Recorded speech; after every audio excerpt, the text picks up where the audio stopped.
All right, everybody, welcome back to the Sporting Chance podcast. Be sure to check out sportingchancepod.com for all your flyest new Sporting Chance pod merch. If you're anything like me, you struggled for a while trying to find a source for performance canines. Well, look no further. Check out Clover Creek Canine on Facebook for your performance canine needs. For your East Coast and micro hawking needs, hit up mountainstatefalconrysupply.com. If you want to be cool like me this hunting season and fly a parent-reared goshawk, there's virtually no other source but our boy Seth Roy. Go to northmountaingoshawks.com to put your deposit down on next year's hunting partner. And while you're at it, go ahead and put an order in with the King of Tight, Richard Moats, maker of the tightest braided equipment at midnightfalconry.com.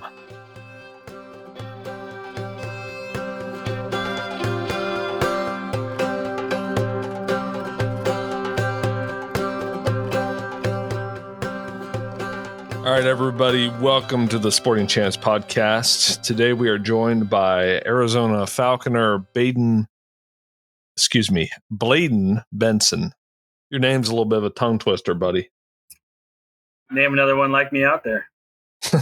Yeah, it's a hard one. Yeah, who knows? We'll figure it towards the end. I'll tell you if there's another one of you out here as we get to know you a little better. So we've seen you on Instagram, Desert Kings Falconry. We had Jason Norman on, who at the time was an employee of yours. Not sure if he still is or not. But I know he was managing your social media, right? Correct. Yeah, great guy. He moved back out to Utah. And epic falconer. So I've seen a lot of you tossing Harris Hawks out at pigeons out of car windows. Yeah, man, that's our specialty out here, dude. You must have a lot of pigeons. We got a lot out here, dude. We got pigeons, starlings, any invasive species you can name. That's just what we do. You know, we drive down the road for our clientele and chucking Harris Hawks going 30, 35 miles an hour out the window. It's epic stuff.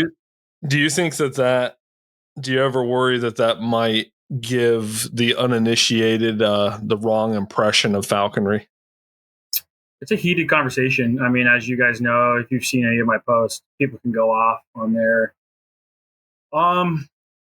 Yeah, of course it does. I guess the truthful answer is we don't really care. Falconry is falconry. Falconry is, using a bird of prey to go catch game, and that's what we do. Now, we do it for work. So it's slightly different for us. We kind of want the unfair advantage. A lot of people miss out on that. They're like, hey, this isn't falconry, which I would argue it most certainly is falconry. But, we're working for clientele that don't want the bird there. So I don't necessarily want to give that bird a chance. I just want to get him out of there, feed him back to my hawk. Mm-hmm. But we're starting a wave of apprentice falconers out here, guys that work 9 to 5s, that work, 60-hour weeks. They're like, man, falconry is my passion. How do I practice falconry with the schedule I have? And I'm like, great, that's easy. Car hawk, go night hawk. The bird doesn't care. Bird just wants to catch and kill. And the argument is, it won't be as conditioned as a normal falconry bird. Yeah, of course not. But the bird doesn't care. They're catching, and my apprentices are having just phenomenal times with their families. So the practicality of doing something like that, we all do that to some degree, right? We've got to make it work for our lifestyles because a lot of us don't have, we're not like Harrison Dalby who doesn't work and lives in our parents' basement. Most of us have real jobs and we're out, 40, 60 hours a week, whatever. A lot of us during like prime hawking hours, right? So Titus Palmeritis, buddy of mine, sure he's going to be on the show at some point. Wait, that's his real name? Yeah. That's his legal name? Yeah, he's Greek. I think his dad might be Greek. Yeah, he might be a Greek immigrant. Mm-hmm. He's from New Hampshire originally, so he's from your neck of the woods. But the whole night hawking jackrabbits out in Kansas, that started because that's how he had to hawk, right? It was like the time that he had available to hawk was at night. So he figured out a way to make it work in a really unconventional, albeit expensive way, right? A little cost prohibitive. I don't know about you guys, but I can't afford a Danish military vehicle and crowned eagle. Yeah, crowned eagle, Siberian eagle owl, or whatever else he flies. Crowned eagles, I've seen some of his stuff. Yeah, you can look him up on YouTube. The videos are called The Night Crew. It rubbed a lot of falconers the wrong way, I guess, kind of like you are. Yeah. Oh, we are. Dude, we're ruffling feathers. And literally. Yeah. I mean, the feathers we're ruffling, though, there are a lot of old school falconers, which I have nothing against. I still do the same thing. We find fields, we take individuals out, man, and we just go hunt rabbits the old school way. That's totally fine. But, for the individual that does have kids like myself, I'm blessed to do what I do just because, I run a falconry business. That's all I do. But for individuals who don't, they've got a 9 to 5, man. They're already, making ends meet, working hours on end. Go out, do something that's going to fit your lifestyle. And we're also living in times where everything's getting built on. I can't go to my old fields anymore, dude. There's housing everywhere. But the rabbits didn't leave. So let's go have a good time. Go talk to the HOA, go talk to the neighbors, get their permission, of course. That's what we do always. And have fun. Go catch stuff with your bird. That's all the bird wants to do. Dude, I had the police call to me at an HOA, and I don't know how it is by you, but up here, like people that live in HOAs, they're like a special kind of a person. Like really stiff, like zero personality, and anything out of the ordinary freaks them out. Is that how it is by you? Oh, man. I mean, we make it easy. I go door to door. I have my kids with me. So one of the reasons why I hunt like I do, if you guys ever see my videos, I'm in neighborhoods, I'm in HOAs. I like having my kids with me. So my kids are definitely a good barrier. People see the kids and they see me out there. They're like, okay, this guy's just with his kiddos. But not a lot of time, all the time, we'll knock on doors and, hey, we hunt in front of your house. Like, do you mind if we just whack a couple of bushes in front of your house? And they go, yeah, that's fine. We get the occasional person that moves out, someone new moves in, but I've never had the police called on me. Never. We're being respectful, like I'm not like jumping in people's yards and like whacking all their bushes and like crushing everything. We keep it simple, use a stick, just kind of brush some bushes as we're gone. My kids are clapping and rabbit runs out. I heard about you, if you just sneeze, rabbits flush. I mean, if you ever came out here, Casey, I guarantee you we could have a day where we meet our full limit within an hour. It happens every week for us. What's the limit out there? 5 a day, no more than 10 in your possession. Possession laws are BS because, for falconers especially, because you might need to stockpile food for outside of the season. So I think that falconers... Go ahead, I'm sorry. No, I interrupted you. Go for it, brother. Falconers nationwide should work on that in their states, is trying to get the possession limit of rabbits for feeding hawks increased. But anyway, so I was in Arizona this summer on vacation in the Phoenix area, and there's quail and rabbits everywhere, and they're just hanging around in short grass, walking, I mean, I was at a pool and there were freaking quail at the pool, like literally at the pool. Our quail populations have exploded out here. I mean, the last 5 years, the number of quail, I'm not going to say any numbers because I don't know it statistically, but I mean, you could go take a walk and you're going to hit multiple cubbies within just 5 minutes of walking. Which, on the East Coast, we have native bobwhite quail, but good luck ever finding them. Mm-hmm. Mm-hmm. Ever. Casey, have you ever seen wild bobwhite quail? No, never. They're listed like in Jersey. There's like a season and a limit for them in Jersey, which is crazy. I guess like South Jersey, they stock and stuff like that, but there's also a jackrabbit season in Jersey too. And, I've never seen them. I've seen pheasant that are wild, whatever. Pheasants are like an invasive to me personally. I don't really view them as I think it's extortion that they're charging for tags for invasive species, but whatever. Are they really? Where you're coming from? Yeah, most states. It's they're a game bird. It's a big business. Yeah, it's big business. Really? Yeah, oh yeah. Yeah, you can't just It's like you can go out and kill as many starlings as you want, and in whatever way you want. Nobody cares. If you go out and do the same thing with a pheasant or like a chucker, you're done. Like they're gonna find. Isn't that ridiculous? It's crazy. Yeah, I think that's ridiculous. I think Game and Fish or Fish and Wildlife has their paws in too many honey pots, man. But no, out here we can kill all the pigeons, collar doves, starlings. We have Quaker parrots out here, parakeets. Dude, we're slaying them all with the Harris Hawks. I mean, I saw lovebirds when I was out there. mm-hmm. Those are the parakeets. Yeah, lovebirds. Yeah, our hawks will get them. You know, they're really fast, but you know they don't always pay attention because they don't have a lot of predators, and so our hawks will snag them out of trees. 100%. Okay, really cool to see. Yeah, so like, okay, so when you say they don't have a lot of predators, is that because they bite with their beak and predators don't?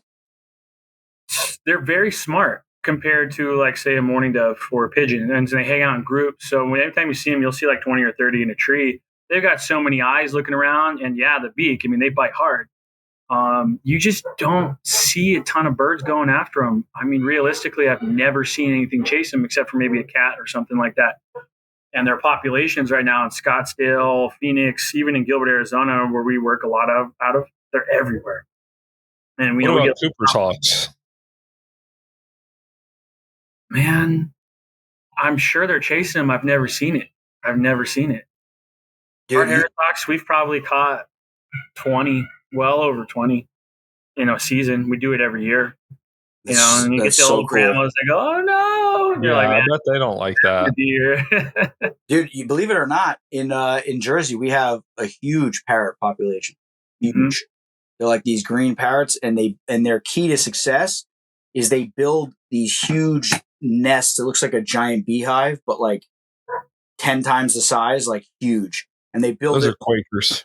That's what they're called? Yeah, we have Quaker parrots out here too. Yeah, that's what we got. And they build them around like electrical transformers that are warm. Mm-hmm. And that's what they do. And then in the winter, they go in there and they warm up, and then they go back out and feed. Like, that's how they don't die. It's so weird. Did you guys ever dissect a Quaker nest when you were in homeschool? No, I knew that was coming when I said beehive. And no, we did not. We did not. But you'll see towns like every now and then they'll be up there with a cherry picker, like ripping the thing apart. You know, because there's so many of them. Cool, but they got to go, man. Like, it's just, there's too many of them. They're destroying our native wildlife in the sense of food. You know, they not outproduce, but out eat all the other animals. And you know, people don't like to hear that, but that's the truth. I thought they were really neat to see them at the resort I was staying at, flying into the little fountain and drinking water. That was pretty pleasant. Casey's scowling. You wouldn't like that, Casey? No, I would, but it's an invasive species. Don't get all, you know, like, I'm not even gonna say it, but like, don't get, you know what I mean? Like, are my T level showing right now? Yeah, like they're friggin' like your estrogen's flaring hard right now. So it's pleasant. It's very pleasant. Aaron, I agree with you. They are cool to see. Yeah, I know. It's also cool to see a cat slinking across a field, you know? That's true. It's so cool to watch as it destroys your native wildlife. I like them in small numbers. I like seeing one every now and again. But, man, if you see some of the properties we work, you know, they're out competing everything. So there was a native parrot that we had in the Southeast called the Carolina parakeet, and they look a lot like the Quaker parrots, and they were killed by humans. They were driven to extinction because of that, how efficient they were at feeding. They would come in, like a flock would fly into a farm and just strip everything. I could imagine that might be what Quakers are doing out there. So I totally get it. If it's an invasive species, it doesn't have a place there, but they're pretty neat to see. Yeah, it's unique for sure. Yeah. They're loud as hell, man. If you ever want to find them, just listen for them, and they'll lead you right to them. I would think there'd be like an industry of people catching them for the pet trade or something. Not out here. Maybe like Florida. You know, yeah. I could definitely see that, but not out here. Did you know in Florida there's like and Aaron, we got to look into this for the show, and there's like a whole like subculture in Florida where there's breeders that'll put out like veiled chameleons and different species to breed like naturally, and then go out and recollect, and then like the YouTubers and guys that are going out and like catching invasives, they'll like get like death threats to like stay out of certain areas because that's where their stock is breeding. It's crazy. Interesting. It's very interesting. We got to look more into it. It's very interesting. Hey, my birds get death threats every week, man. Have you ever? Okay, so I had one, and I'm in the process of dealing with it. That was pretty serious. Have you ever had one where you had to contact law enforcement? Mm-mm. I carry my law enforcement on my hip. I know. Uh-oh. No, I know. That's the way to do it. We got a bad boy on our hands here. No, we got a warm-blooded American on our hands, Aaron. Amen, brother. No, we get a lot of death threats towards our hawks. I've had quite a few towards my family. They're just people speaking. I mean, they don't mean anything. They're a bunch of pussies hiding behind a camera. But yeah, we carry with us. I think all of our team members carry because of that reason. And on top of that, we're flying hawks. We have coyotes coming all the time, so we're just ready to prepare to protect our means of business. But it happens. People just don't know. We're trying to bring more people aware to the fact that, like, hey, listen, this is nature, this is wildlife, and you got to remove the invasive. If you don't, they just get out of control. And the hawks don't care about your feelings, man. They're going to tear apart that bird alive in front of you. I'm going to love it. I'm going to enjoy it. And you better walk away or, you're going to have an issue with us. Yeah, go touch some grass. No, I had one. He got my phone number and sent me, him and his wife sent me some crazy stuff. He knows who he is. Sent me some pretty crazy stuff. He's going to execute me and my family in the front lawn, like real graphic. And I sent it to a couple falconry buddies that are cops. And I said, it's probably nothing, but like, what do you think? And he's like, well, just go make a report just in case, he actually does show up and you got to shoot him or capture him and torture him to death for months on end, which was my plan. So they found who he was. He's like, they sent me the cop was like, yeah, he's on Facebook. We found him like 3 months after I made the report. Dude, you look at this guy, dude, his skin, he looks like Aaron would say. What did you say the other day? What, like veal? Yeah, he looks like he's made of veal. Like his skin, like so soft and like frail. There's a cat in the picture with him. You know what I mean? Like just classic. He's a soy boy. He was like, you better lawyer up, asshole. What you're doing is illegal. You can't shoot from trucks. You can't launch a bird out of trucks. I'm saying this right now. We're going to destroy your whole business. And I was just kind of laughing. I'm chuckling. I'm like, dude, I've been doing this, almost 8 years. And I've talked to law enforcement. That's who we talk to when we do this stuff. Like we call law enforcement ahead of time before we do any work. Like, hey, this is what we're doing. Don't come out and shoot my guys or get upset. And that's why we don't run in with cops, is we let them know what we're doing. Nothing that we're doing is by any means even close to illegal, especially with the rules that we follow. It's just people being people, 99% of cops, in my experience, they just, once they realize what you're doing and you're not like a peeping Tom or something, they're like, oh, this is the coolest thing ever. Like, and they just leave you alone. And then there's the 1% where they want to take pictures inside your bag. They want to call the game warden. They want to make you go to court. They want to try to ruin your life, which happened to me once. That was a nightmare. Over nothing, but that sucks, man. I've never had that happen, bro. That's because you live in a state. My cousins are from Arizona. They live in Phoenix. Shout out to the Solanos. They're like, they go to the desert and they're just like unloading AK-47s. Like they're like having the time. Like they can carry. My aunt is like this little sweet Italian lady, and she's got like 3 guns on her at all times. Like it's like America out there. The East is like, they're like neutered in the East, bro. We're like literally neutered. I would agree. I mean, again, I've only had positive experiences with cops. Like if they pull up, hey, what are you doing? I got this call. And then they see the hawk in your hand and they're like, oh my God, dude, like I'm going to take a picture with you. And I'm like, yeah, dude, go for it. Like we'll let cops hold our birds all the time. I got pictures with all kinds of cops, even with some of the shooting we do. Dude, I have cops with the guns shooting birds with us, and some Karen called because she's like, this is illegal. And they're like, it's actually completely not. So good luck. Speaking of pictures, was it you guys? Because I saw this and I don't remember who it was. Did you guys meet George St. Pierre? That wasn't you? Somebody, it looked like one of the resorts that you guys work. It looked like that. And he was like holding a Harris Hawk. We don't work resorts, brother. We jumped those, I should say, like 3 or 4 years ago. Why is that? They're awful jobs. Awful. Go talk to any falconer that's ever worked a resort. They are beyond boring, life sucking. They're just a showpiece. You bring your hawk out there, and people just, oh, what's your bird's name? Do you put the talons on the bird before you can go to work? Like just stupid stuff. So we work a couple of resorts, but we keep it pretty straightforward. Hey, hire us. We'll have the hawk out there. We'll remove every invasive species of bird on your property, and you'll never know we're there. And they're like, cool. Okay, let's do it. We work big clientele right now. Like we work Luke Air Force Base, Scar Harbor, State Farm Stadium. We're working huge clientele that are just like, hey, we don't care about the bird flying around and people seeing it. We just want our invasive species gone. And that's what we do. We go in, we get them out, we car hawk them, we night hawk them.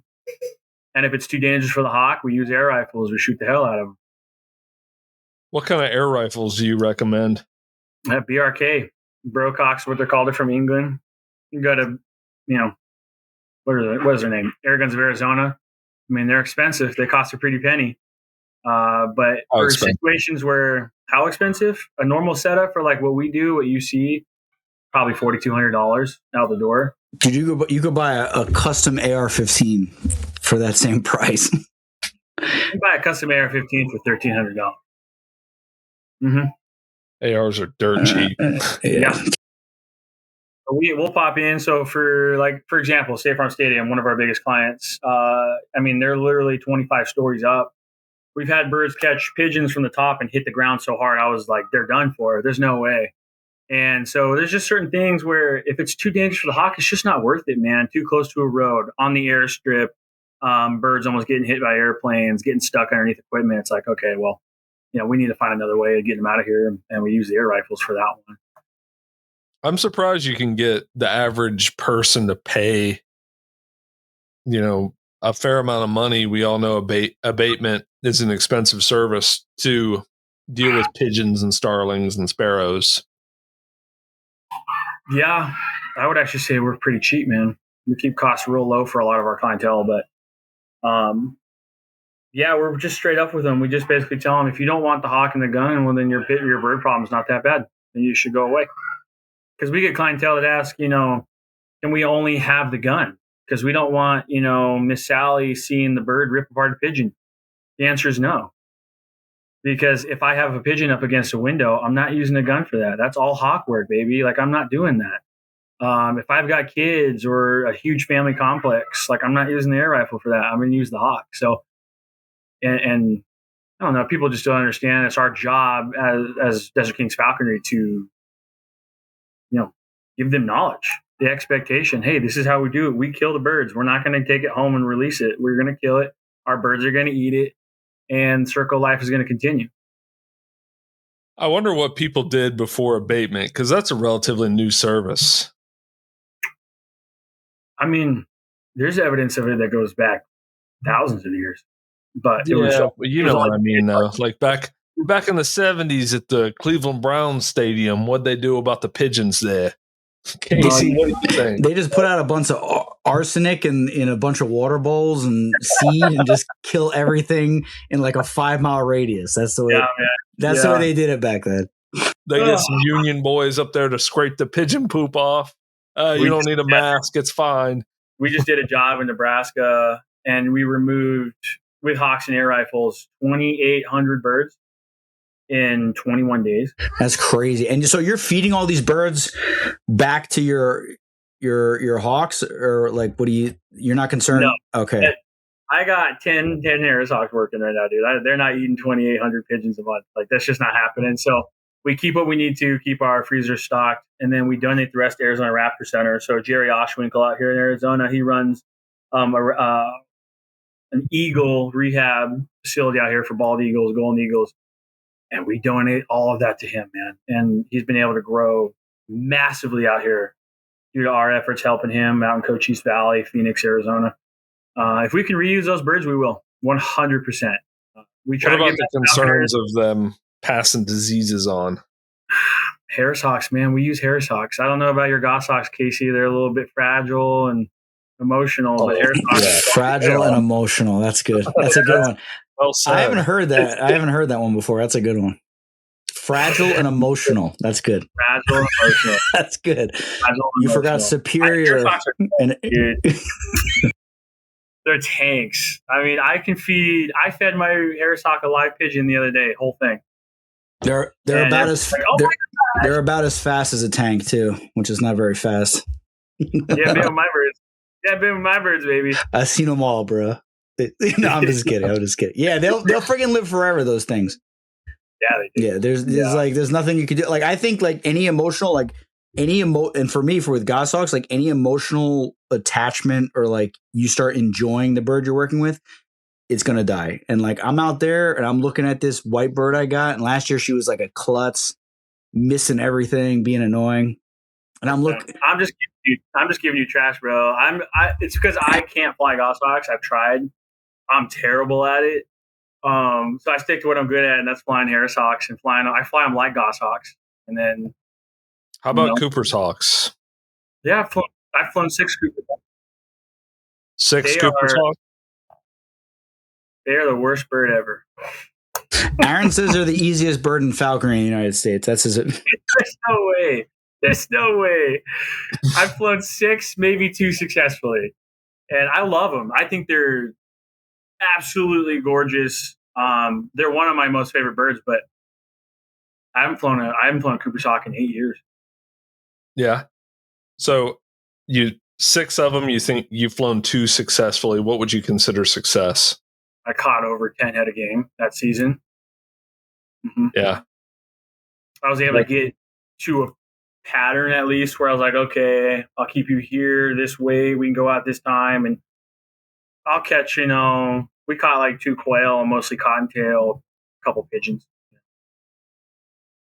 I really think Cooper's Hawks are easier than goshawks, having done both. I really do. Cooper's Hawks they're simple. They're simpletons. They're like Casey. Okay, so how many Cooper's Hawks have you flown? You asking me or Aaron? Aaron, all of you. Oh, I've flown 6, 2 successfully. 6. How many goshawks have you flown, Bladen? 2. Well, what subspecies of goshawk were you flying? I was flying an albatus, North American. And then wrong. I flew another one. So I flew those 2. The first one, I'm gonna be real with you, Casey. I'm what you call a lazy falcon. Me too. I weigh a bird once a day, and if that bird looks ready to go, I take him out. So then that means I'm lazy too. Yeah. Oh, there you go. You got the. It's a North American albus was the bird you flew. Yeah. They're notoriously difficult birds. They're face grabbers. They're aggressive. That's what that cross. That's their reputation. From what I've heard from breeders, from guys who make them, and there's some breeders that won't even make them because they know their reputation. If you got yourself a 50-50 albatus fin or just a pure fin, you would have a completely different experience. It's like a dot. It's like a high strung red tail. And Aaron can speak to this too with your fin. I flew one pure fin and he was a tiercel and he was annoying. But all the crosses, like the big female crosses, like those 50-50 albatus fin, like anything albatus fin, they're literally like a pet. What's your take on just a pure North American? It's going to be a headache. You're going to have incredible performance in the field, but it's going to be a headache. You know what I mean? I got that bird, it's a 3/4 albatus, 1/4 fin. Like I got like 30 people in the field at the Jersey meet. There's people all over. There's what, Aaron? 5 different dog breeds in the field at the same time that she never even met. Caught 3 rabbits. If I pulled my North American out, my maid bird, if I pulled her, hit a fence pole with her face. No, it was a big briar. She smashed it and like crushed her. Yeah, like that's the problem. Like No, but I'm saying before she hit that with her face. I swear, I think it was like a little like fiber optic pole or something that she whacked with her face. It could have been, but she whacked it with her face and then caught a rabbit 5 minutes later. I'm jealous because you live in a state that will allow that. So if I'm being real with you, there's a lot of people that would probably disagree with me on this. This is just personal thought basis, but I don't think you can successfully fly goshawks in Arizona. Wrong. The guy that worked for us, Jason, he did it pretty good. You caught like 150 head. What are you talking about? Yeah, it took a lot of work to get there, dude. A lot of days where he was like, bro, like, I'm struggling. Now, he finally got it to that point because he found some phenomenal fields and he had a dog working with him. Okay, so by fields, do you mean front yards? You what? By fields, do you mean front yards like you guys are hawking? No, he found some really good watches. Bro, if I lived out by you guys, I'd be in the front yard with you. So I don't care what anybody says. Oh, I don't care. Trust me. You could be on here trashing me all you want. I'm like, dude, I just caught literally last season. I hunted 2 days a week. I caught over 86 head of rabbit. I was barely trying. I was just like, all right, let's just go have fun. So the problem, I'll give all credit to Jason. Jason did a phenomenal job. I was beyond impressed with his first goshawk. And if you guys don't know who he is, look him up on Instagram. His problem he could only fly that bird from November to like January. That was it. And then like past that, 95 degrees, too hot. Oh, okay. Like the bird's acting up. Now all credit to him. Yeah, he caught freaking slammed some game during that time, but you got 3 months to hunt. Yeah, that is a challenge because I was talking to him like constantly during that process with that bird, and I'm like, just get out there and do it. I'm like, just go after work. He's like, it's 109 degrees, dude. I'm like, yeah. Try going in the morning. He's like, yeah, it's 90 in the morning. I'm like, oh shoot. So like, I get it, you know what I mean? But once again, Jason had success, but that was a North American. That's a 3/4 North American, 1/4 albitus. If you get a fin, I tell everybody, and I don't like people don't listen, like whatever they listen to the breeder and they talk to the breeder, and like I love the breeders out there. Like thank God for the breeders, right? We got birds coming. We don't gotta the old school like you got whatever you got from the ridge or whatever nest somebody found. Like in the in the last 10 years, like, okay, you get one imprint, you know what I mean? Now you can get like whatever you want. If it's your first goshawk, don't get a North American, don't get a North American cross, don't get a Tiercel. Just get a female fin, female 50-50 albitus fin. Like it'll be a red tail that's a little bit high strung, and you'll just work through it. And it'll be a breeze. I'll take your word. I mean, you have way more experience flying goshawks than me. The other thing about it too, that because I was getting a lot of my info from Jason and some other falconers who have been doing goshawks for 30 plus years. They're just not your buddy from what I was hearing. They're like, yeah, you fly them, you hunt them at home, dude. It was like, you're not hanging out with that bird. You're just feeding them. And you're kind of like, all right, I'm going to step out of the cage. You enjoy. But with my Harris Hawks, I got one in the house right now with my kids. My kids are probably jumping on it right now, and it's just sitting there. They threw a baseball at it today, and it just looked at them like, what are you doing? They're your buddy, dude. And, I get all the time, oh, Harris Hawks are ruining falconry. Harris Hawks are too easy. Well, you're not flying a Harris Hawk right. If you flew a Harris Hawk like you would your goshawks, constant weight control, and constantly pushing them to the limit, you end up like what we have. Now, we do a lot of car hawking, night hawking, but we're catching well over 350 head of game a year with our birds. I mean, we're getting staggering amounts of game every night, every day. When Jason was working for us, the dude was texting me 10 times a day, each time with a picture. He's like, bro, a bird just caught like freaking 5 pigeons, a collar dove. I think he just slammed a rock squirrel and a rabbit in the bush over here. And I'm like, dude, what are you doing? Like, what the hell's going on? So I think to each his own. Each person's got their own thing. Casey, you freaking kill it with goshawks. I don't Aaron, think so. Cooper's Hawks, like screw Casey, like keep flying Cooper's Hawks, man. Aaron's like, the Cooper's Hawk czar. This guy. Yeah, I'm a Cooper's Hawk whisperer. They're like grabbing someone's face, and I show up, and they feel my energy, and they just stop and look at me, and they fly around me like I'm Snow White. Listen, with the goshawks not wanting to be your friend, I got enough friends. You know what I mean? I got a wife, bitching and moaning in my ear. I got kids screaming and yelling. I got this broad. I got my kids shitting in the diaper. Like I don't need more friends. I got dog. I just got another dog. Just do your job. Go back in the mew and just sit there quietly till I come get you tomorrow. Like that's what I need. You know what I mean? But you'd be surprised. You guys have experience with Peruvian Harris Hawks? I just see the Pride Parade every year. That's the Latin Pride Parade. We got our first Peruvian in. Dude, the thing's a monster. Like, tell us more about that. I mean, it's my first year doing it. One of our workers has one. He got him from a couple out in Mississippi. I'm forgetting their name off the top Jack of my head. Bowman.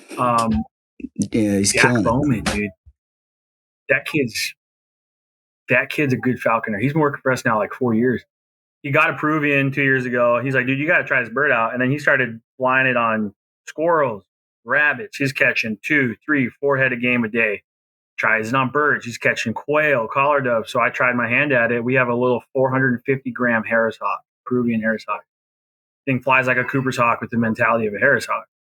So for about 5 weeks total, when I got that Peruvian late hatch in the season, he caught 38 head of game in 5 weeks. I mean, the thing was a bullet, catching anywhere from starlings, grackle, pigeon, and now this year we're going to try our hand at rabbits, trying to get them at working at night as well. I mean, the thing's insane. Yeah, I've heard only but good things about Peruvian Harris Hawks. Mm-hmm. I heard things that could be equated to bad things, but in my mind, only make them better.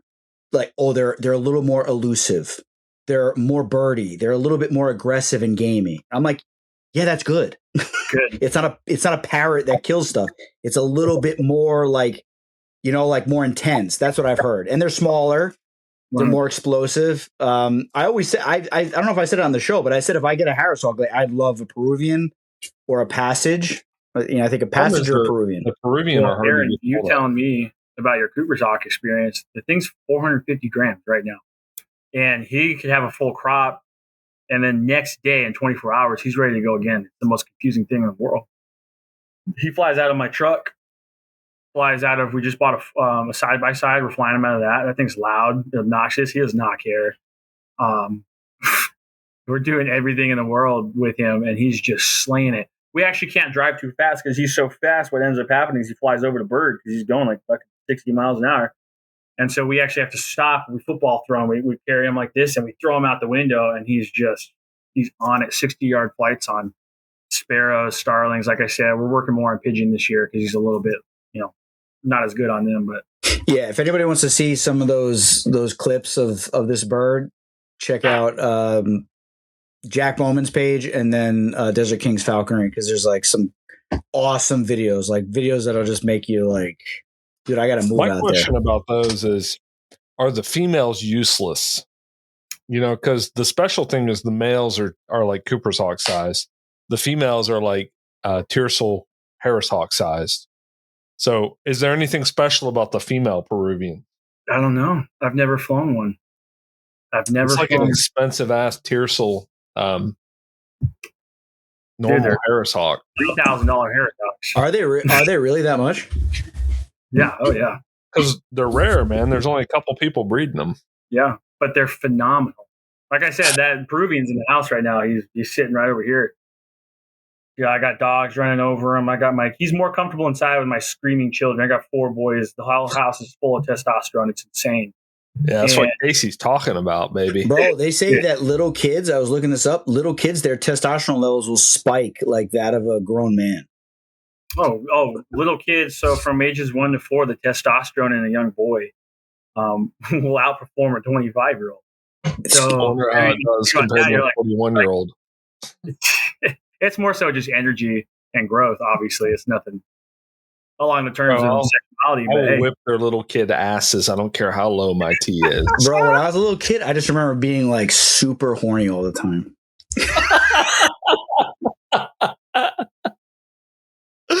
I can imagine your little homeschooled ass getting into some real naughty mischief, Casey. Bro, I would just see like a stick figure drawing, and I'd be like, oh, yeah. You are redheaded, bro. You got no soul. I could see that totally happening. Bro, everybody says that. My beard is same thing with my cousins in Arizona. Speaking of my Arizona and my cousins, we all have blonde hair, but our beards are yellow or orange. It's so weird. Yeah, same here. My beard goes. Yeah, when I was a little kid, my hair was like platinum blonde. Like I was a model. Not anymore, but you know what I mean. But yeah, it's a good thing. Bladen, I want to ask you, like, how did you get into falconry? What's your story? And like, how'd you start the business? I'd like to hear a little bit about that. Yeah, man. Tell us about some memorable flights too. Yeah, and then we'll call this good. We'll call this. What are you talking about? I can talk to you guys all night. Let's go. Sorry, We're happy drinks out, me and Aaron. I don't know what you're doing, Casey. We're almost at 59 minutes, so we'll have to wrap it up in about 34 seconds. So. I got you. No, just kidding. No, you're good, man. 10 years old, started falconry with my grandfather. We ended up, what happened was we found an injured kestrel on the ground, broken wing. Took it to rehab. Rehab said, hey, we're going to put this thing out of its misery. There's no point. My grandpa said, hell no. And they're like, sir, that's illegal. Take that home. And he said, well, then send the police. We ended up taking care of this thing for about 9 months. We ended up mending the wing, letting it go. In that process, learning about falconry, what this bird was, how to handle it. So I got into falconry because of my grandparents. So they started the falconry process. I was too young. And for 2 years, I practiced with them. When I turned 12, I was the youngest in Arizona to get my falconry license. And I've been legally practicing falconry ever since then. And then we're talking about, night hawking, night hunting, and all that stuff. In high school, I was a 3-sport athlete, high GPA, and I just didn't have time to fly during the day. It just wasn't working for me. So I went out one night, found a tree full of birds, and caught a couple collared dove, caught some pigeons. And I'm like, you know what? I could do this. So for 4 years of my high school, I just night hawked the crap out of my Harris Hawk. And then graduated, absolutely hated college, worked for some abatement companies, loved it, kept getting fired because I couldn't work with them. And then I went, I'm going to start my own thing. And then we started during COVID 2020, lost all of our contracts because COVID hit. It was awful. And then we just went a different direction. So we stayed away from resorts. We started hitting the big stuff, going for industrial sites, HOAs, apartment complexes, multi-family housing. Like here we are now. We got 6 full-time employees working on the road, birds working around the clock, especially right now, the season's starting to hit. It's been freaking awesome. How do you find that many employees with such a niche skill set? A lot of them come to us. So our Instagram, we get amazing falconers that come to us. Jason was one of those guys. He came in, worked for us a little bit, did an awesome job, just absolutely killed it with our birds. Like I said, he just moved back to Utah. So, he's working for another company out there. He's doing good. So again, part of our job with this company is not just to remove pigeons. That's really cool and all, removing invasive species, but keeping a Christ-like attitude in mind, running a Christian business. I want to draw people and teach young men or women falconry, how to get into it. How can I practice falconry in a modern age that fits my lifestyle so I can still focus on God, family, and then falconry? So we bring in individuals who want to work, want to have fun in a family setting, and we teach them falconry. At the same time, they work with us. So you take apprentices on, to work with you for your company? Correct. So we'll take apprentices on, get them to catch their own birds. Like right now, we have 2 apprentices on board. They obviously can't fly hawks in Arizona. You cannot be an apprentice to practice abatement. So we give them an air rifle. We send them around town. They help us take care of birds, make sure birds are, fat, happy, healthy, flown, whatever it is. And then once they hit their general, we increase their pay and we give them a hawk and we say, go to it, get going, get rolling. Is that a state rule in Arizona? Because I think in other states you can be an apprentice. I believe it's a state rule because the federal abatement law says apprentices can practice. Okay, but Arizona says they cannot. Correct. Interesting. Yeah, that is interesting. I know out in Jersey, my buddy Eric Swanson, he's going to be a guest on the show soon here. He does the contract down in Ocean City that's all over the news all the time, doing the boardwalk.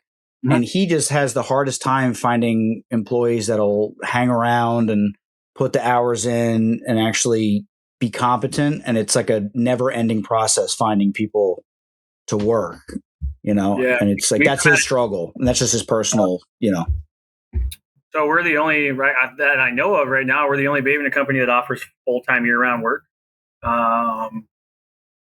We offer work vehicles, work trucks, gas cards, equipment. So like I bring on my guys as employees, they get everything they need from us. So that's one way we keep guys on.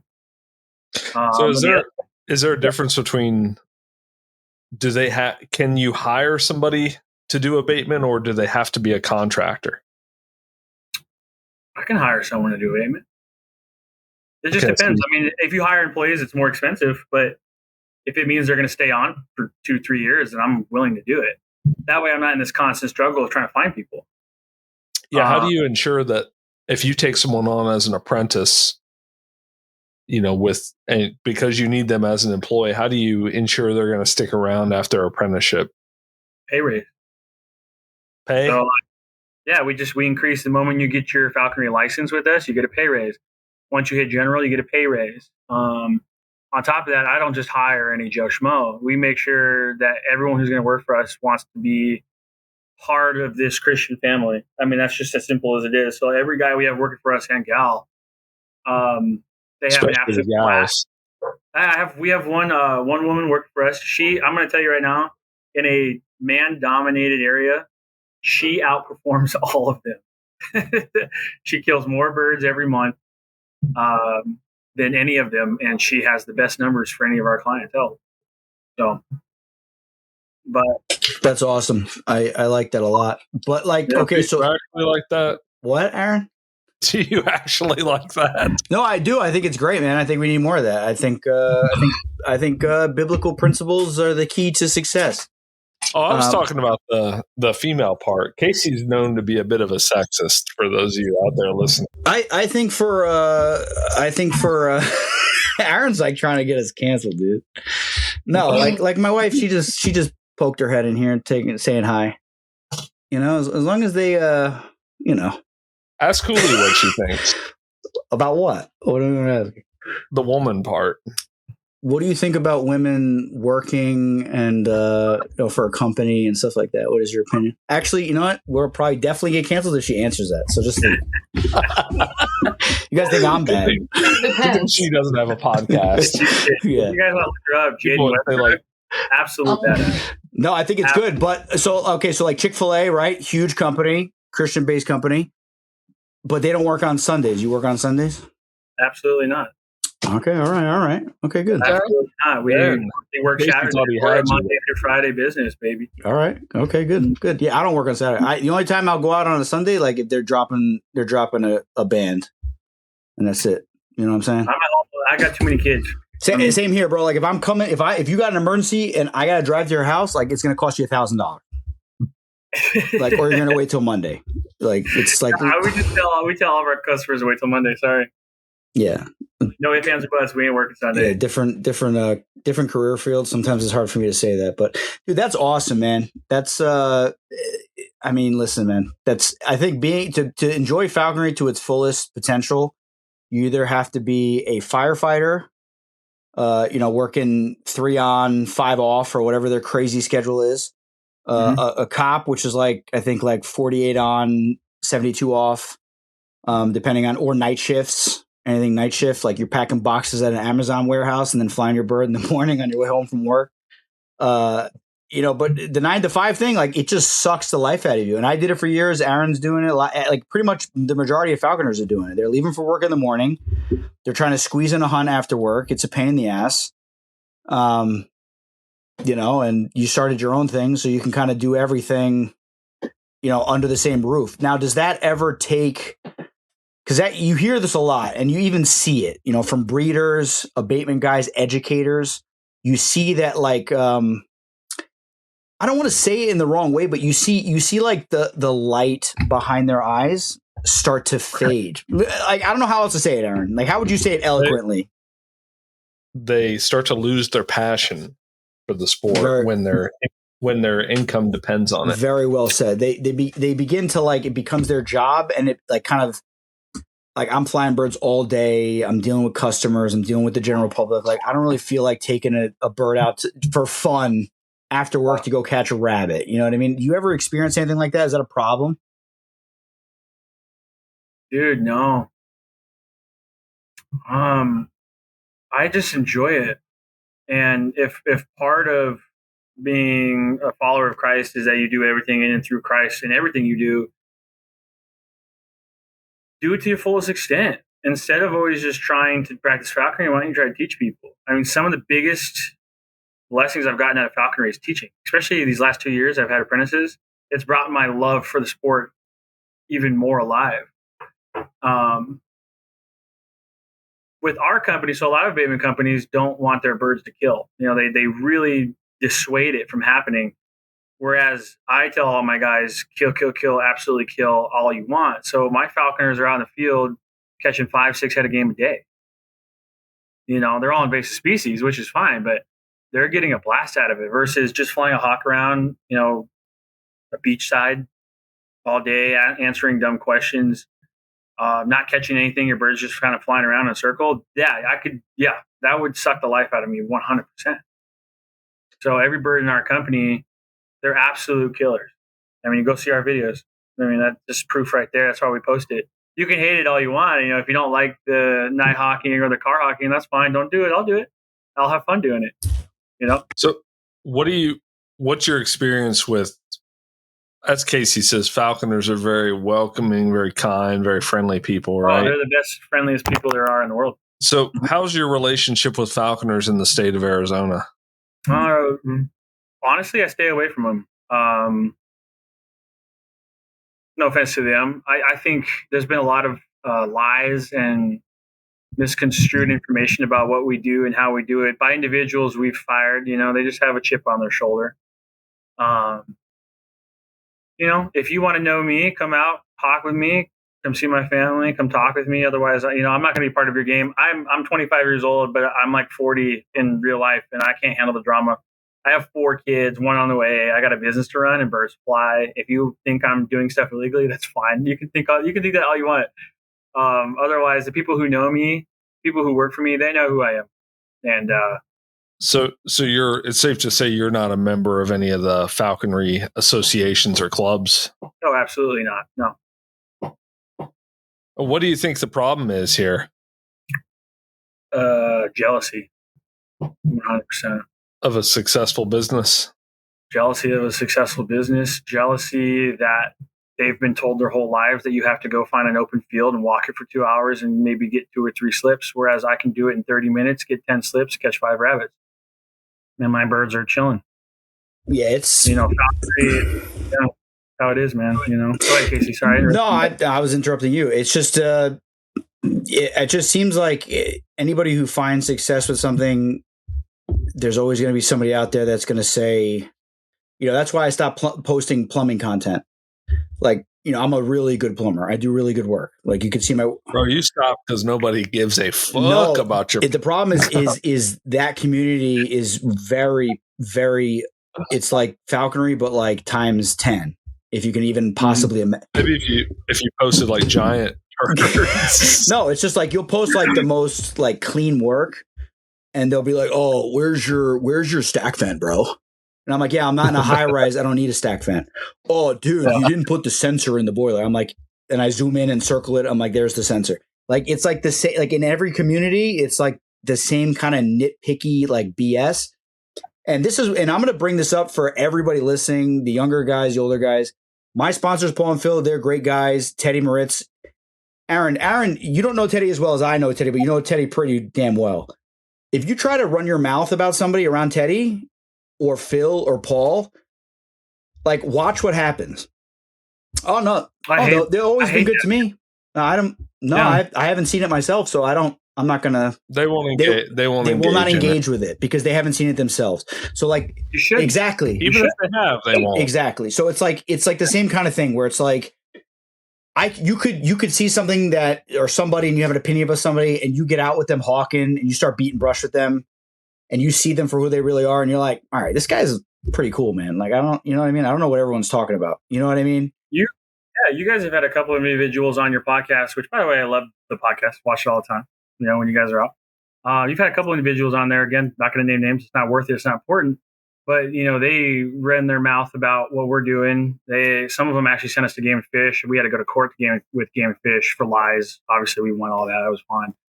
And then, we started hiring falconers. We have 2 right now who are like, dude, I heard so much bad stuff about you, and like I just wanted to try it out myself, and then like now I see it, and they're like these people were crazy. Like And I'm like, that's fine. Like, just come and get to know me. If you guys want to come hawk with me, come hawk with me.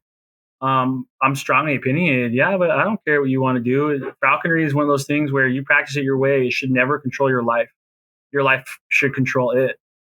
I'm a big family man. Your family should always take precedent over your falconry. And if that means you nighthawk, if that means you car hawk, so what? Good luck. Go have fucking fun with it, man. That's what falconry is supposed to be. What if you can't nighthawk, or there's nothing really of substance to car hawk? You just neglect your family like I do. Dude, I don't know. You know, that's no shame in anybody. No, what you have to do. I see your stuff all the time, bro. Is be so toxic your family doesn't want you around, so you're really doing them a favor by not being there. Exactly. My wife could always tell if we caught something or not the second I walk in the door. And it's like, dude, my wife's the same way. I'm happy. She's like, you caught something, didn't you? And I'm like, how can you tell? You know, yeah. You know, I'll like go in the bathroom and I'll like, you know, close the door like a little too hard or something, and she'll come in. She's you know, Latina. She'll swing the door open while I'm in there like taking a dump, and she's like, just because you didn't catch anything today doesn't mean you're gonna be in like this little mood. Yeah. I'm like, listen, I'm not that mad. It's not that big of a deal. She's like, you wear it on your sleeve. It's like I can tell when you had a good day or not. Yeah, I mean, in all honesty, in like seriousness though, like there's a high divorce rate with falconers, and part of what we're trying to do is just like, hey man, like your family comes first. You can hear my kids in the background; they're like trying to get through the door right now. But like, spend time with your family. If your family needs to come with you, and that means you got to hawk a neighborhood with sidewalks, then do that. Like I have my kids all the time. My kids scare out bunny rabbits. They catch a rabbit. They're holding the rabbit down as my hawk's trying to eat it. And then people are like, oh my God, it's awful. I'm like, no, my kids have an understanding and respect for wildlife and yours don't, you know, and my kids get to see that. So, you know, no shame on anyone else. You know, Casey, you know, you're out there in the woods with your dogs, all power to you, brother, freaking killing it. I know so many people are like, you see that dude in New York? You see that dude out there catching all kinds of stuff? I'm like, yeah, Casey. They're like, dude, that guy's sick. Yeah. Every one of those videos has about a 10 page argument with my wife behind every no, it's but I got a bird in the house right now. My wife's like, I have a baby shower tomorrow. That thing better be gone. And I'm like, yeah, don't worry. He's gonna go outside tonight. Don't worry. We all deal with the same thing. The only thing that my wife allows in the house, and he's flying around right now, is the screech owl. That's her buddy. You're gonna love that thing. That's her little minion. Dude, we had one a couple months ago. That thing was, my kids love that so much. Yeah, they're like, it's like the coolest. It's like an animal. It's like an animal that will kill, you know, without hesitation, but then like nibble your hair and like jump around and like snuggle up on the couch. It's the craziest thing, dude. It's like my kids would walk out in the morning and they'd go pick it up, and it would be like, you know, calling at them, and they'd be feeding it. I'm like, what are you guys doing in there? It's like 5 a.m. What are you doing? Yeah, they suck you in, man. Yeah. That's awesome. And yeah. I have a question for you. Go for it. It's a crazy hypothetical, you know, Lord willing, it's not going to happen. But let's say abatement was deemed illegal tomorrow. Would you continue to do falconry? Absolutely. Abatement or falconry, Aaron? Abatement. Of course I would. Mm-hmm. Okay. Let's say car hawking was deemed illegal. Would you continue to do falconry? Car hawking's already deemed illegal. Well, you're the way it works here is you're not hunting you're hunting an invasive species that you're not actually considered hunting when you're killing an invasive species. Tomato. Game and Fish doesn't like labels.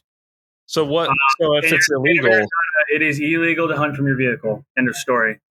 It is not, however, illegal to catch invasive species from your vehicle. They're not considered a game animal. You're not hunting. It's that simple. Well, let's say you were no longer allowed to do that. Would you continue doing it? I don't know, man. Hypothetical questions are hard. Probably, yeah, absolutely. If you couldn't fly Harris Hawks anymore, would you continue? You absolutely believe I would. I'm a good old American. I'm picking at the controversial parts here in one. There's a lot of controversy with it, brother. Like, for example, we don't hunt rabbits out of the car. We don't hunt ducks out of the car. Any game species we stay away from. If we're going to hunt it, then we take our falconry birds out and we hunt it on foot. It's just that simple. Pigeons are invasive. Starlings are invasive. Collared doves are invasive. Grackle are legal to catch out of the depredation order for the U.S. It's just that simple. As long as you let the Game and Fish know, and you're legal with that. If your bird accidentally catches a duck, it accidentally catches a rabbit, let it lie. Go let Game and Fish know. It's that simple. I get people all over, dude. Car hockey's illegal. How are you allowed to do it? Well, you are too. Just don't hunt game species. Yeah, don't post a video to TikTok of you in your Silverado doing car hawking on black ducks in a ditch next to the road. Don't do that shit. Just don't do that, because then people with bulletproof vests are going to bang on your door the next day. Don't do that. Yeah, and part of it too is with abatement, it's not considered hunting; it's considered pest control, which is fine. I still use my falconry birds, and I catch pigeons out the window. That's not illegal by any means. If it was, guess what? I'd be in handcuffs, and this business wouldn't have been a thing for the last 8 years. Yeah, that's what damned up, boy. Yeah, that's what I'm saying, man. It just seems like it's like I don't want to. Yeah, I agree with everything you're saying. And I see it, you see it, other people that have following see it. Anybody in anything gets a significant amount of attention or follows or views, there's always like a subsect of people, instead of just being like, awesome, dude, good stuff, you're promoting falconry. All your videos are like they're super entertaining, and then some of them are extremely entertaining, and then others you have your kids with you. Like, it's all good Those stuff. Those are less entertaining, but yeah, like wow, dude. No, it's hard to find content sometimes, but I mean, think about the math here. I have 322,000 followers on Instagram. 0.05% of that, if I'm doing the math correct, is a couple thousand people. And if 0.05% of those people don't like what I do, well, I'm going to get comments, of course. That's just how it is. The bad is more amplified than the good. And you can't read comments. You can't pay attention to it. I'm having a great time with my family. My business is very successful. I also believe that we're doing everything and that we can through Christ. And if Christ doesn't want me to run this business anymore, then that's the end of it, baby. We'll stop doing it and I'll go find something else. But until then, enjoy my videos, enjoy my hawk slaying, everything there is. And, I'll bring you to falconry. If you want to learn falconry, I can teach you it. So. 100%, man. 100%. Yeah. It's just a very passionate sport that we're all involved in.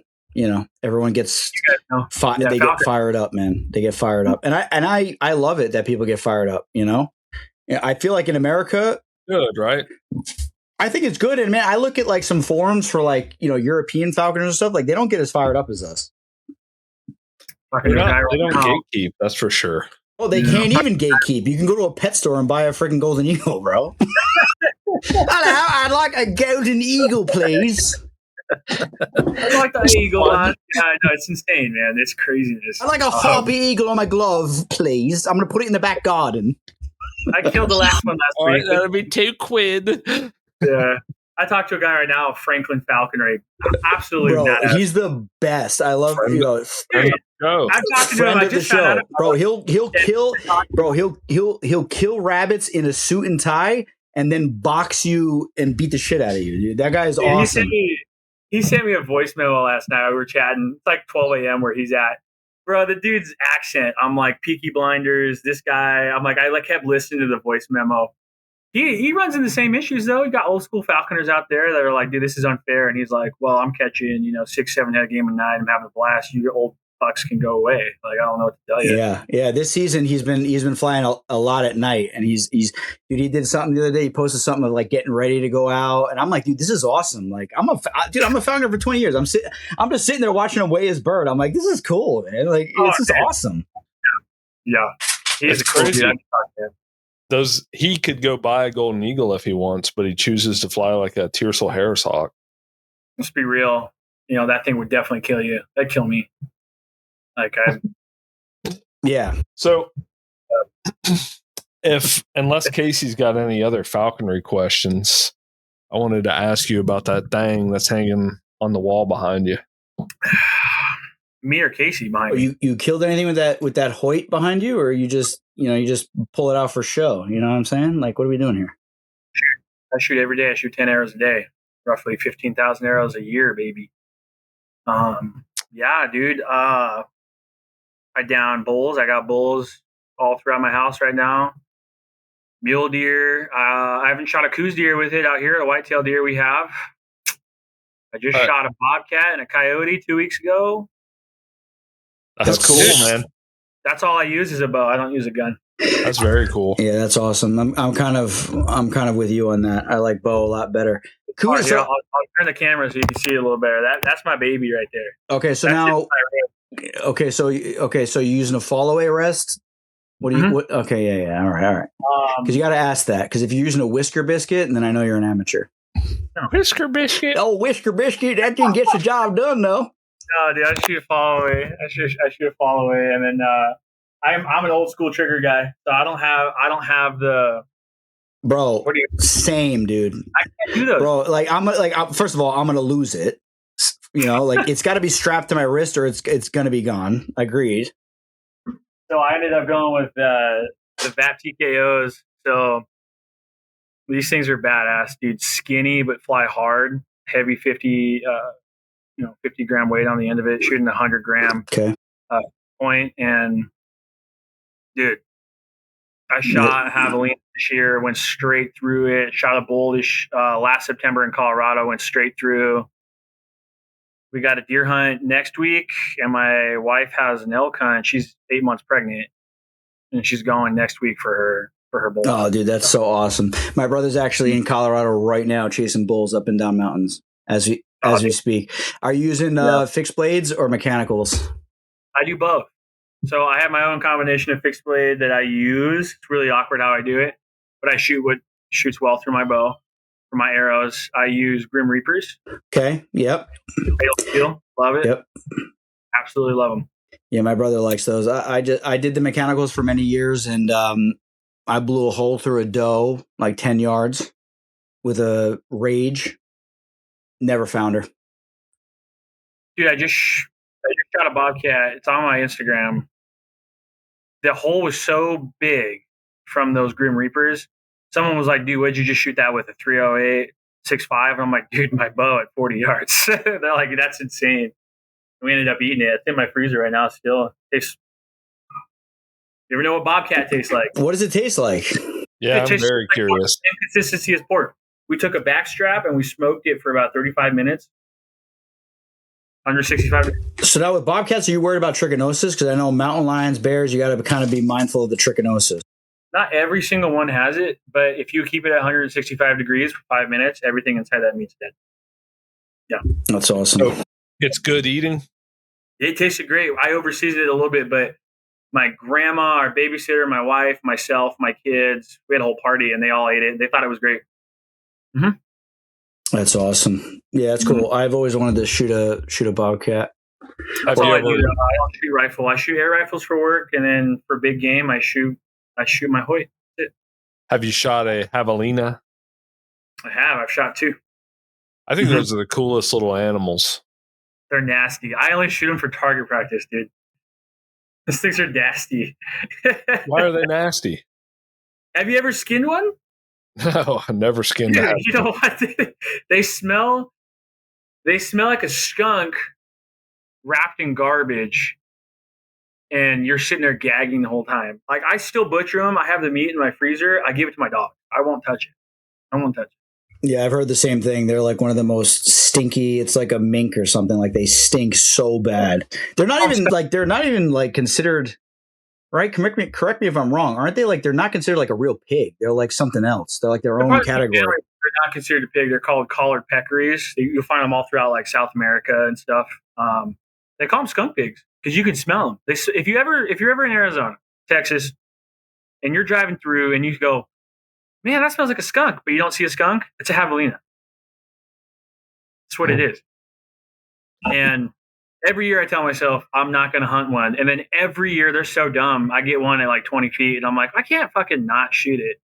I can't. I got my kids with me and they're like, Dad, shoot it. Dad, shoot it. And I'm like, fine. Like, I'll shoot it.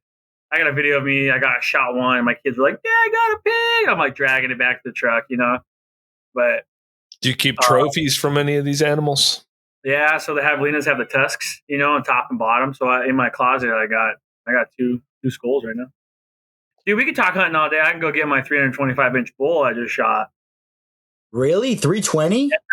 That 325 Desert Bull.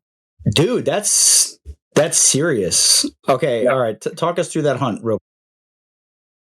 Arizona, best state for elk hunting by far. I mean, most experts will tell you that. Real But it's competitive impossible. lottery, though, right?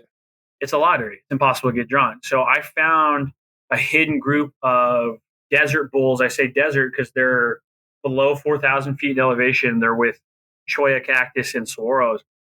And I got drawn because only like 10 people put in for that unit because it's so low density. Went out with my wife and we shot the herd bull 70 yards.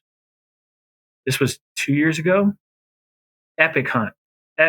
He saw me, freaked out. I forgot my bugle tube. I ended up putting a reed in my mouth and I just started, and dude, he was pissed. He was like, what the hell was that? Came around the corner. I arrowed him straight through his neck, Texas heart shot. And through the neck. Was that, you did that on purpose? The only shot you had? Shot I had behind a tree. So quartering frontal shot right here, straight through the neck, out the back shoulder. That's an underrated shot, man. A lot of people would say that that's not a good shot, but I think like the only shot you have, I mean, you got some big arteries in there, and if you nick one, like it's toast for that animal. Dude, he was toast in 30 seconds. Absolute toast. And it took us 23 hours to pack him out because of where we shot him. It was insane. Dude, that's awesome, man. Yeah, would you say 320?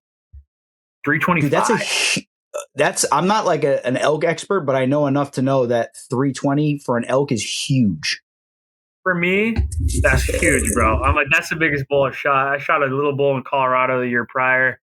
I just shot a bull this year. Unfortunately, I couldn't find them. I went through and through, but goddamn, they're tough animals, dude. And that thing took off. I couldn't find his blood trail, but he was just a little bit bigger than the one I shot the year prior. So, yeah, I'm all for it. I didn't go elk hunting this year just because my wife she's pregnant. So, I can't be out there. No, I got it, man. No, believe me, I understand. Yeah. Dude, that's awesome, man. It's cool to see falconers that are into, like Aaron's into the trapping, you're bow hunting, I do bow hunting. Like it's cool that, because there's some people that just fly falcons or hawks and that's all they do. That's good. Yeah, that's good too. I know a lot of people are scared to do anything else because they feel like falconry takes up too much time, but the way we do it, the way we teach it out here, it's like, hey, man, you got, X amount of hours, X amount of days. Okay, go fly. If you want to practice anything else, that's fine. Your bird's fine. Just go do it. So, like, we got coming up, and part of our business too is we take young men out, we teach them how to hunt, teach them how to camp. So that's awesome, man. That's great. So now, what's next for you? Like, what's your goal? Like, scale the company more employees, more. So, okay, quick question though on that scaling thing.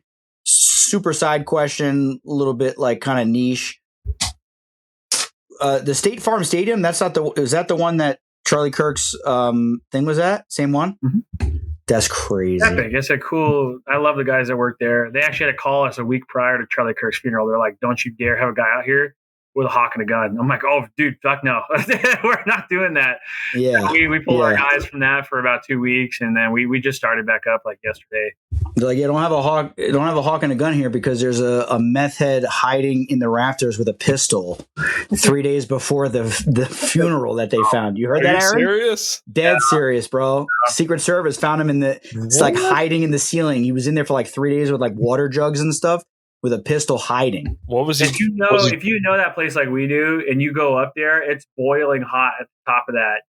It's disgusting. It's full of bats and other little stuff, dude. I don't know how he did that. So was he trying to kill somebody from inside there? He's trying to express his feelings, Aaron. How dare you? Yeah, he was trying to go crazy, Aaron. He was trying to shoot up the place. What do you think he was doing in there? With a pistol, a place full of people? Like, so he doesn't care, bro. People? He doesn't care. Those people don't think things through, man. That's not what they do. Yeah, man. They get enraged and they go crazy, man. That's cool, though. Because I just put 2 and 2 together, and I was like, oh wait, was that the same place? That's nuts, man. That's crazy. Yeah, it's a fun place to work. Love the people there. We cleared them out like right away, so my guys are honestly bored as hell there. But right now, yeah, I mean, we're already working out of state. We got Nebraska people hiring us in Nebraska. We got Northern Cali. I got a guy going out there next week.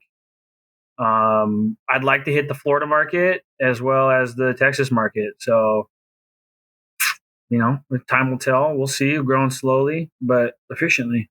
So. Yeah, that's the way to do it, man. What are you doing to get these gigs?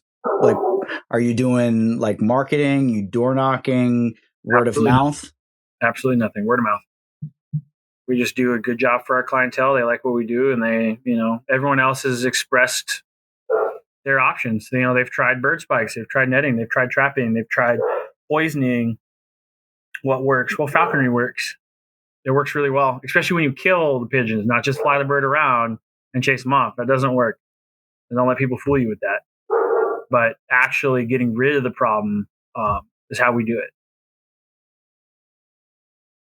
Removing them from their pattern of roosting, feeding, roosting. If you can eliminate that, you'll take a big chunk out, and then they'll filter back into that roosting location. Then you go back again and keep taking them out. Once you get the roosting ones out, man, they don't come back for a long time. And then that's when we start focusing on what we call daytime birds or loafers, daytime loafers, just birds coming in to watch people drink water, eat crumbs, do whatever they want to do. That's where you see the car hawking videos. Those are just loafers. Those are just dudes coming back in after we've removed the majority of them. And we're just like, oh, surprise. I got a hawk still on the loose. Yeah, it's a bad area for you to be. Just get out of here. Yeah, that's awesome, man. It's surprising to me that there's so many pigeons out there in such a hot, dry place. Oh, dude. They breed year round out here because it's not cold. They can have 5 to 6 babies a month, and the average pigeon is sexually active by 6 months old.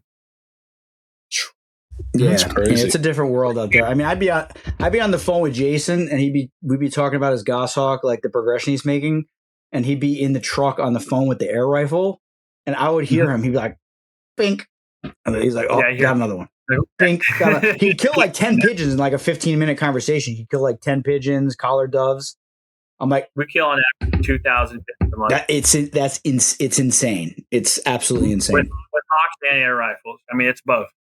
It's both, man. And we donate as much as we can. Arizona Raptor Center. I mean, Jerry has to call me, and he's like, "Dude, my freezers are full." And I'm like, "Well, you better take our meat, bro, because I don't know what else to tell you. Because you better take it all." So, it's a good problem. A mountain out in the desert, just a giant mountain of dead pigeons. If we can reuse them, we do, man. You know what I mean? Like, that's also a good selling point. Right? Don't waste the meat. Give it to the birds. You ever eaten a pigeon? I have not. No, that's not true. I've had squab at a restaurant, but I've never had city pigeon.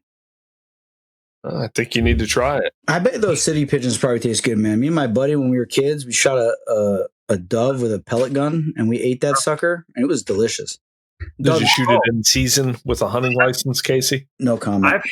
I've had squab before. It's very good. Very good. But I don't trust, you got crackheads feeding them out there on the sidewalk, while we're out there with what God knows what. I'm like, oh, I don't want to do that. They're eating freaking meth, little meth crystals. They're eating like fentanyl and like wood chips. We've had guys shoot pigeons, and so we give a bonus out to our workers. And whoever kills the most pigeons and collects the most gets a $300 a month bonus. And they'll kill pigeons, and homeless people will come up and take the pigeon, and they'll go, hey, give me that pigeon back. And they're like, give that back to me. And the homeless guy's gone. Yeah, I heard that. Jason was telling me that they'll eat them, right? They'll take them and cook them, or they eat them. Yeah. I mean, why not? Interesting. You don't have very snobby homeless people out there. Here they'd be like, "Man, fuck that pigeon."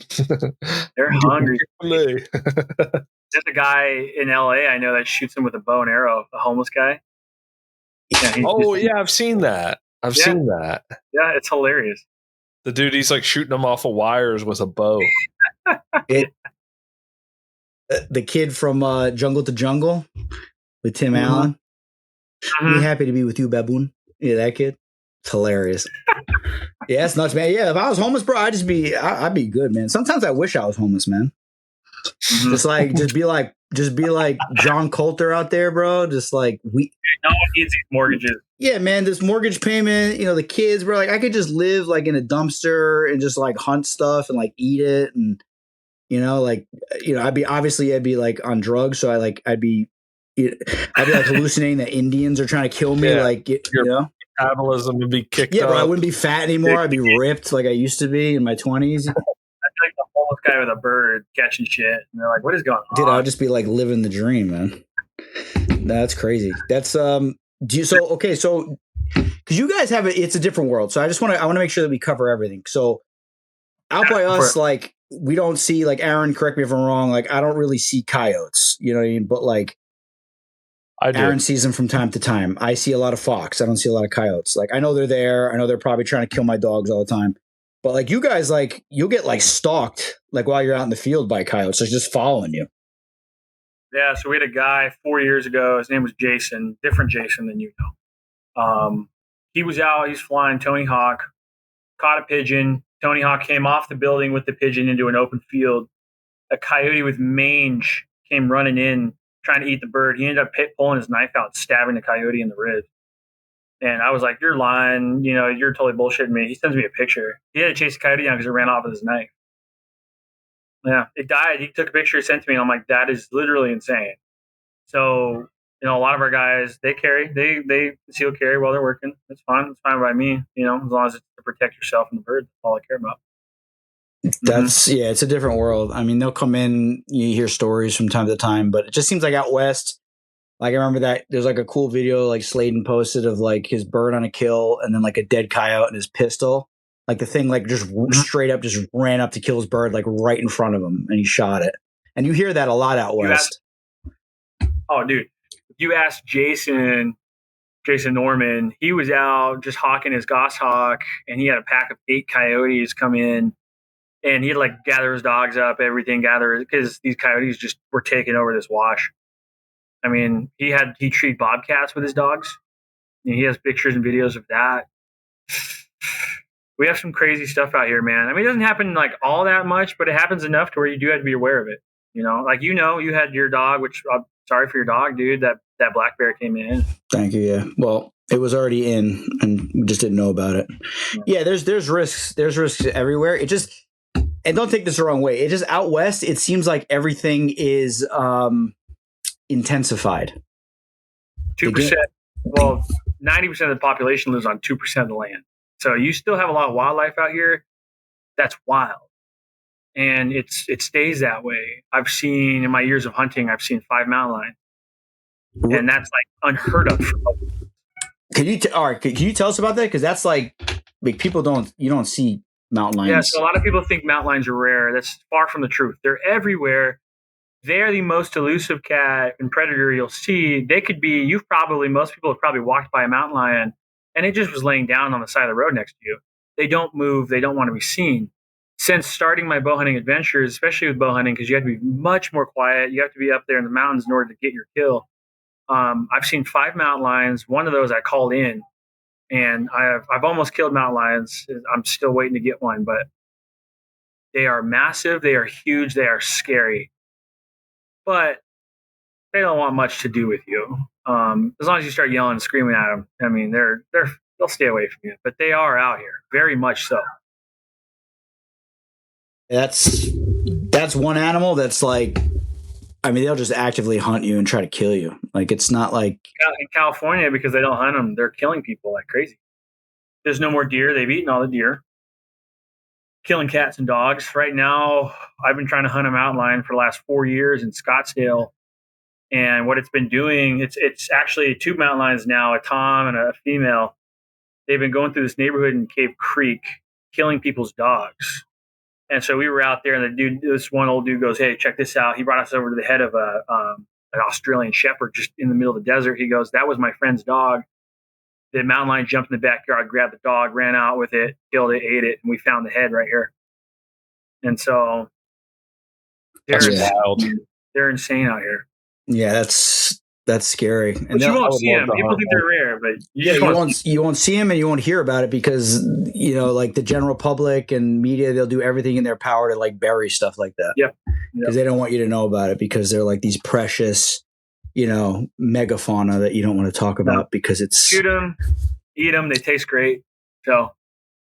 Yeah. So are you allowed to hunt them with dogs out by you, or is it all just like, so I would be all over that, dude. In a second, I'd be all over that. I would be if I had the dogs. It's like $10,000 for a guy to come take you out. Dude, with your account, I think if you message a couple guys and work something out, I could. Yeah, I think that's the route I would go. You know what I mean? That's the route I would go. I would try to. I would basically trying to save some money. I'm always trying to save some money, bro. Like, dude, I can't afford at least $5,000. It's $5 because I heard, like, I got a quote from one guy, and this was like, granted, this was like maybe 6 years ago. He was like $4,000, $4,500. I've only gotten the least I've gotten is $5. $5's not terrible, but still, that's a chunk of change. Yes, and there's a dude where I hunt. I hunt Unit 21 north of Cave Creek in Arizona. Great unit for coos, deer, little whitetails we have out here. I drive by this guy probably once a year, and he's just an old school dude in Tacoma. He's got 2 hounds, and he kills probably 5-6 mountain lions a year. That's the guy I would talk to. And he just takes clients out. He'll train his dogs. He'll tree them. There's another dude in Greer, Arizona. He treed 35 mountain lions and 44 black bear in Arizona. That's crazy to me. It's crazy that the black bears live there. It's just such a different atmosphere, different habitat. After we get off this podcast, I'll send you a video of my wife and I elk hunting on that elk trip where I shot that 325-inch bull. In the desert, mama bear, 3 cubs, while we're sleeping, walks up 18 yards from me. I pulled my pistol in the video. You can see my pistol. I'm screaming at the bear, and you can see her. She took about a minute before she was like, I'm not going to eat these people. And she ran down the hill, and behind her, you can see all 3 babies running. It's insane. It's crazy, man. Black bears are just all over the place. I just got a video from friend of the show, Brian Melvin. Aaron, I sent you the video. He's scouting out. Season's about to open in Jersey, and he went to go scout a new spot, and the bear he's just looking around, sneaking around, looking, just checking for sign. Bear just starts following him out of the woods. And he took his phone out because he's like, all right, she's been following me for 300 yards. Like, I got to film this because if I die, like, someone's got to know what happened. And like, he sent me the video. He's like, watch it all the way to the end.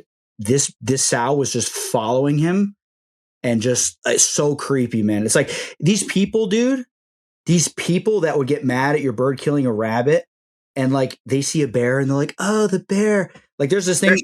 They're so cuddly. They're so cute. Like there's this thing going on in Hudson Valley right here, like which is like the area, kind of area. And it's like mutilated bear on the side of the road with a bullet hole in it. It got hit by a car. It was half alive. Somebody must have pulled over, shot it, and then the guy was, an idiot and cut the paws off, or he was Asian. Let's be honest. Maybe he was Asian because he was making soup. I mean, it's not even a joke. They make soup. So they're like mutilated bear. All they're trying to find information about it. And people in the comments are going crazy. Like they should like capital punishment for the guy who cut the paws off. Like it's crazy.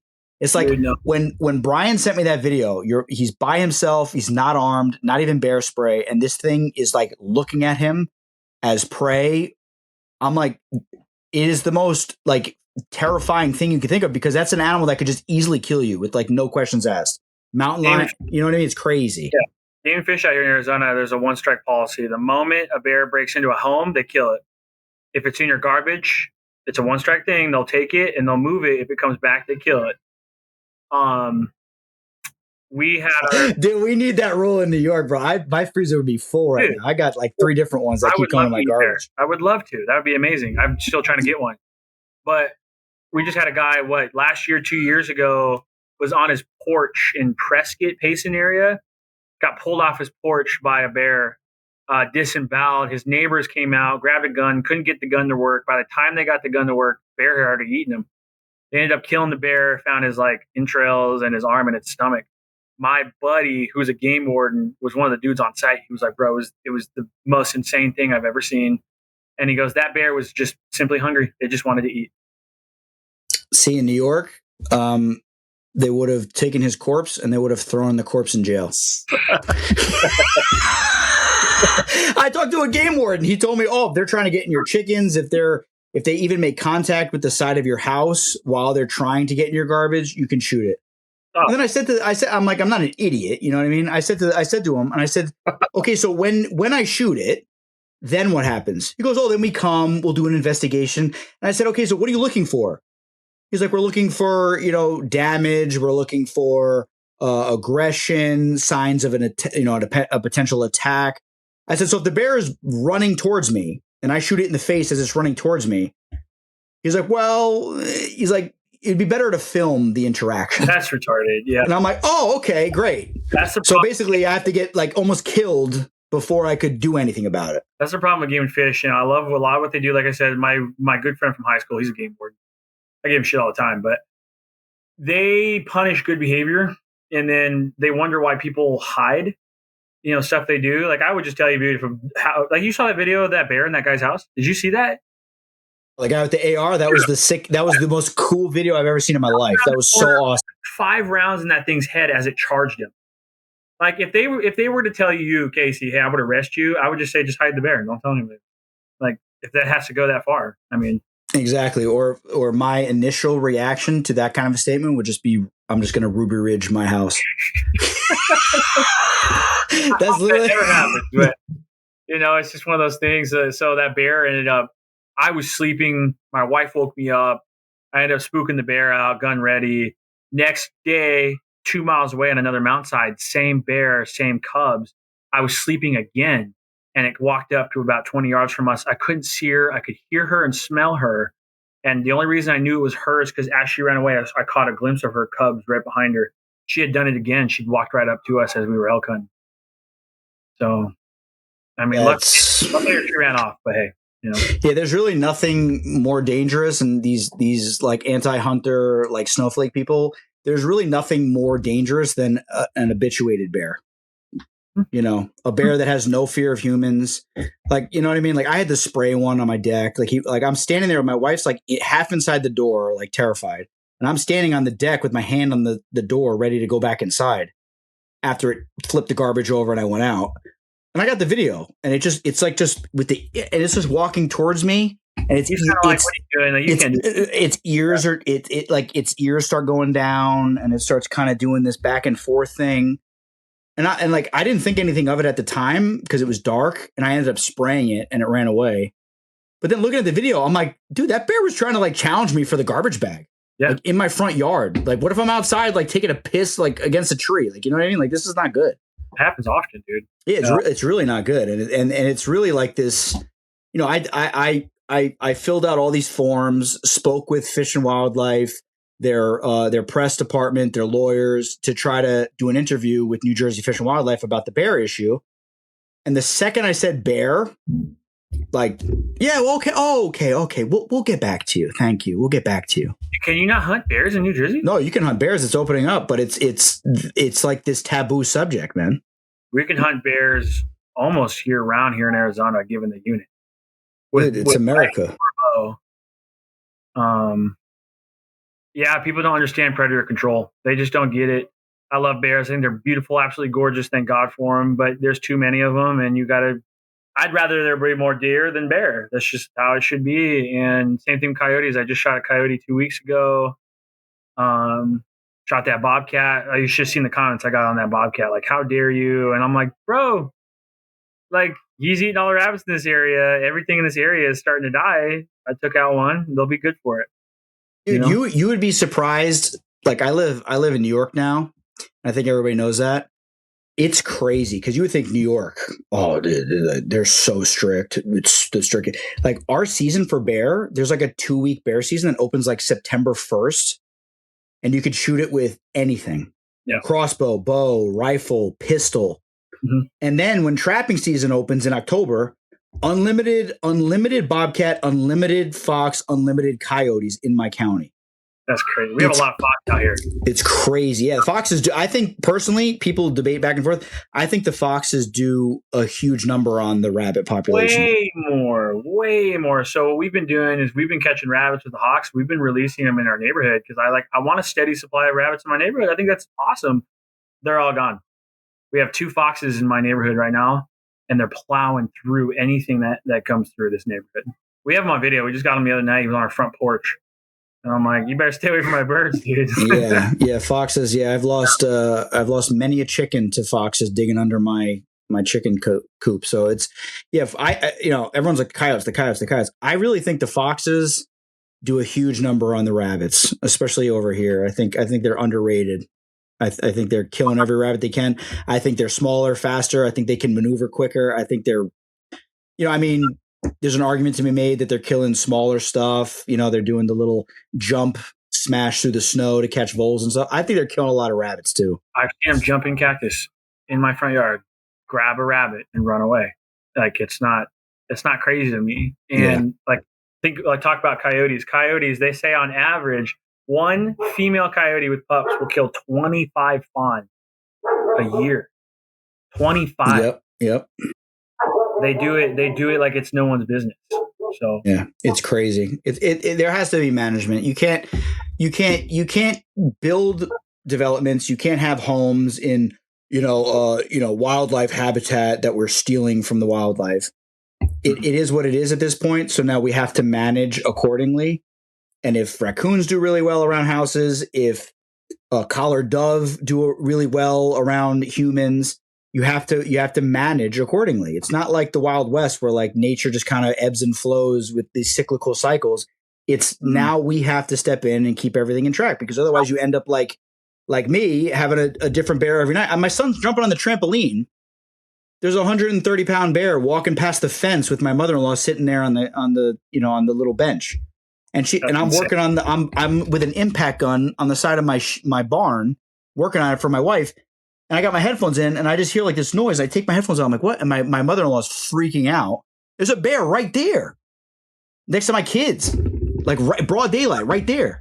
I'm like, what is going on? This is not okay. Like, yeah, okay, it's a bear. I'm not like paranoid, but I'd be charging that bear, dude. I'd be jumping on that bear. Oh, dude, I ran over with the phone. And the craziest part is when I ran over to the fence with my phone, instead of like a normal bear, like, boom, like gone, he stops and looks at me. And I'm like, oh, dude, I'm going to kill. Like, you know what I mean? Like, you're stopping and looking at me. You should be running. That's what that sound did with my wife and I. She sat there for 60 seconds like this, just head down, staring at me. I had my 9mm out, and I'm like, hey, bear, hey, mama, I didn't want to shoot her. I'm like, just go, just get out of here. She was just like, man. She eventually was like, all right, I'm going to just dip out. But they're a serious threat, brother. Yeah, it's a serious predator. But if you shoot her, then you got to shoot the cubs too, and it's a whole thing. And you don't have enough room in the freezer. You know how it goes. It tastes good in the tummy. Oh, it does. It's the best, right, Aaron? That's right. Aaron shot his first bear this past season, last year. Congrats. Yeah, it was a beautiful shot. Shot it right between its soulful little eyes. He gave it that old gratatata from Tosh.0. Shout out Tosh.0. Great, dude. Well, thank you, Bladen, for coming on, man. It's much appreciated. Great, thanks for having me on, man. Yeah, love it. Great episode. It was a little last minute, but we wanted to get you on, and you're on the list. You were on the list to come on the show, so I'm just happy you had time to come on, man. Appreciate you guys. Thanks for having me. Appreciate it. Is there anything else you want to shout out? Anything you want to tell people? Desert Kings Falconry, go give them a follow. I would just say, man, if you're trying to practice falconry, do it your way. Have fun with it. Don't listen to other people unless they're there to give you advice. That's right.